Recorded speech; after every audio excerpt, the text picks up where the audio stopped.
Сегодня мы заглянем в самое сердце детского сада Академ Kids. Это уютная, чистая кухня. Обратите внимание на современную технику и профессиональное оборудование.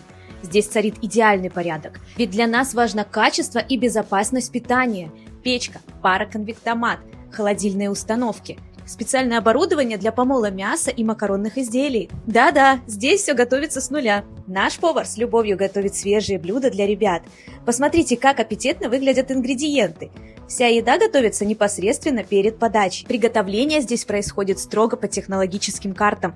И, кстати, сегодня в меню ароматный овощной супчик, хрустящие золотые наггетсы, приготовленные из мяса, курицы, филе халяль, а также сочное овощное сате. Мы стараемся, чтобы каждый обед был не только полезным, но и любимым у детей. А завершает трапезу вкуснейший облепиховый компот. Это же настоящий кладезь витаминов. В Академ Kids мы кормим детей с душой.